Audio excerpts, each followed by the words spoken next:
Ake nguphi inkondlo ebhalwe uBhambatha kaMshini kaMakhwatha uDokotela BW Vilakazi isencwadini esihloko sayo sithi inkondlo kaZulu eshicilelwe ngonyaka u1935.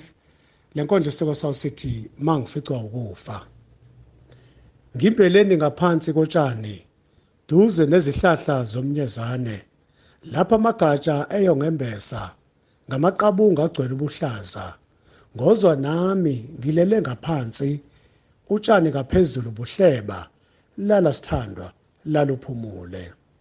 Ngimbeleni phezu kwamadamu lapha amanzi ethula enganyakazi nalapha izinyoni ezincanyana zihlabelela zisho ngephimbo zenanela ukwethwasa kwehlobo zehle ziphuza amanzi apholile lapha ilanga lingena kushisa.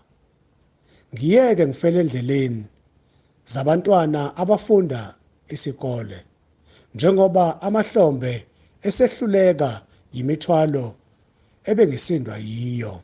Iyona misindo yabantwana eduduza imphefumulo elela ukulala okuphakade. Ngiyeke ngifele ezindleleni zabantwana abafunda isikole. Ngimbeleni endaweni enjena lapho izinsungulo zezilimi zenkathazo zingenakuthola sango lokwahlukanisa umhlaba.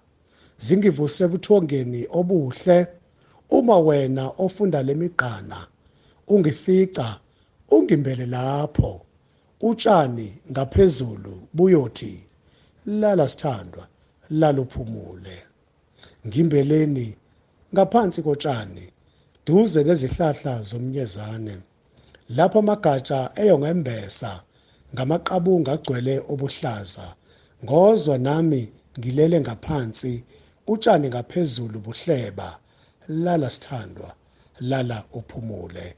Inkondlo kaDokotela uBW Vilakazi ehayiwe nguBongani Mavuso.